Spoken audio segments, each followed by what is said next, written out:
Hi everyone, welcome to another NECEF storybook reading. Today we will be reading The Small One by Alex Walsh, illustrated by Jess Clay. Once, long ago, there was a little boy who lived outside a town named Nazareth. His father owned 4 donkeys. 3 of the donkeys were young and strong. The 4th donkey was old and weak, but the boy loved him best of all. The donkey's name was Small One. Each day, the boy brought food and water to all the donkeys, but Small One was the only donkey he played with. Small One was his friend. One day, the boy was going to help his father gather firewood. "Are the donkeys ready yet?" his father called. The boy was feeding Small One. "Almost, father," he replied. "Hurry up," he said to the little donkey. The boy and his father took the 4 donkeys and went over the hills to gather firewood. The father walked in front with the 3 strong donkeys. The boy walked behind, leading Small One. As they went about their work, the boy tried to find the lightest pieces of wood. He knew that Small One was too old and weak to carry a heavy load. Meanwhile, the boy's father was putting heavy pieces of wood onto the backs of the other 3 donkeys. He saw that his son was putting only little sticks on Small One's back. He did not like it, but he said nothing. When it was time to go home, the boy pushed Small One up a hill. The little donkey was very tired. All of a sudden, there was a crash. Small One had slipped down the hill and dropped the firewood. The boy hurried to pick up the wood. He put a few pieces on Small One's back and carried the rest himself. When the boy reached the top of the hill with the little donkey, his father was waiting for him. He was angry. "Don't you have enough work to do without doing Small Ones too?" he said. "Oh, father, he is no trouble at all. I don't mind," said the boy. As they walked home, the father spoke to the boy. "Son, Small One can no longer carry a load big enough to pay for his food." The boy put his arms around Small One's neck. "He is just a little tired today, father," he said. "His strength will come back." "No, he is old, my son. His strength is gone. We cannot afford to keep him any longer." The boy grabbed his father's arm.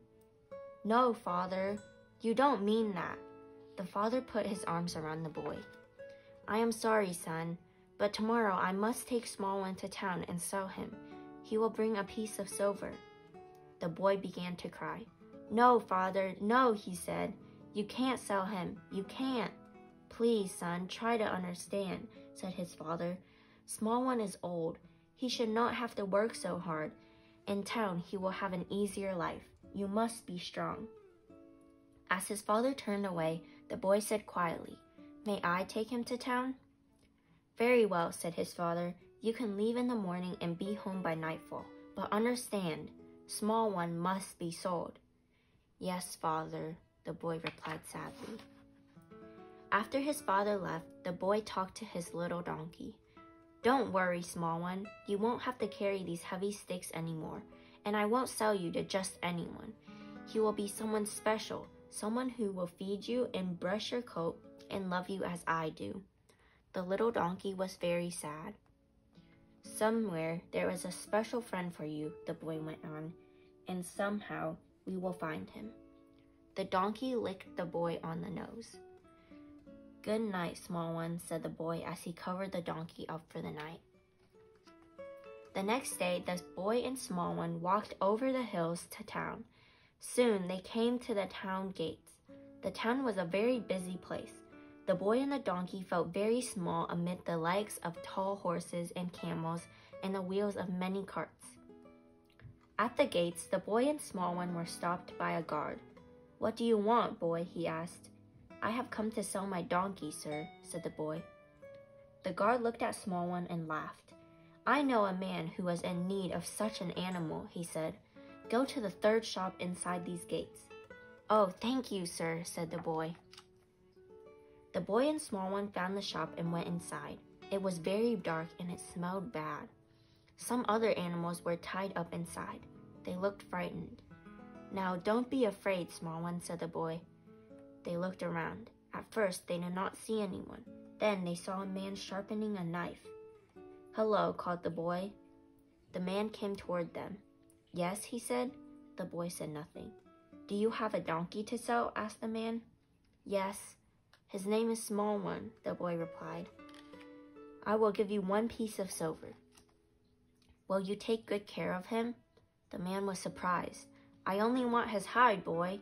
I am a tanner." "You want to make leather out of him," the boy cried. 1 piece of silver," repeated the tanner. "No, no, I won't sell him," shouted the boy as he and Small One ran out of the shop. The boy and the donkey ran through the streets. When they were far from the tanner's shop, they stopped to catch their breath. "I'm sorry, Small One," said the boy. The donkey licked him. Small One and the boy walked through the marketplace. They saw a potter working at his wheel. "Would you like to buy my donkey?" asked the boy. "Not that sorry bag of bones," said the potter. Then the boy saw a baker. "Would you buy my donkey?" he asked. "Not that scrawny little beast," said the baker. "Since my wife is so fat, I think I should buy a horse at least." "Doesn't anyone need a donkey?" the boy asked 3 merchants who were passing by. "Take our advice," they said. "You will never find a buyer here.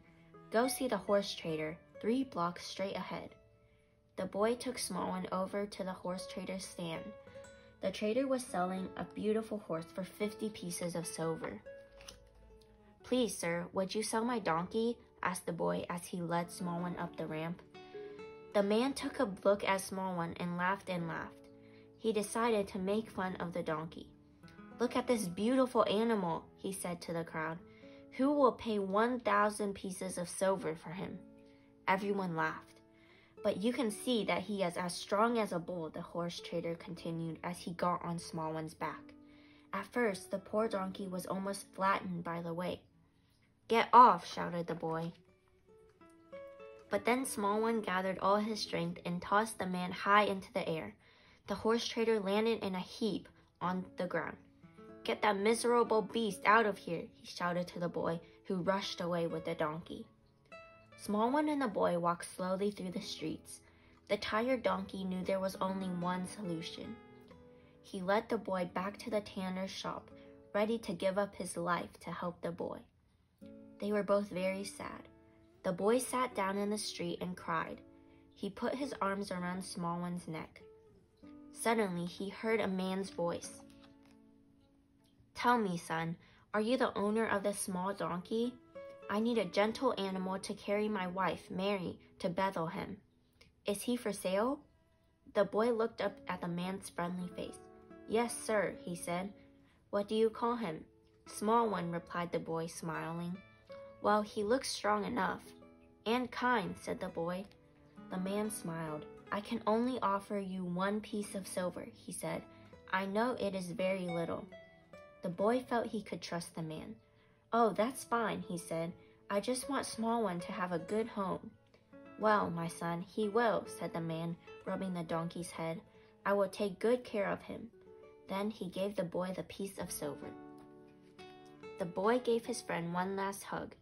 "Goodbye, Small One. Be strong and sure of foot and follow your new master." "Come along, Small One," said the man as he turned to go. Then the little boy climbed atop the town wall to wave goodbye to the man, his wife, and Small One as they began their journey to Bethlehem. The boy felt sad and happy at the same time. He was certain that Small One would have a good life with his new family. Thank you for joining me today. We hope you will join us again for another NECEF storybook reading.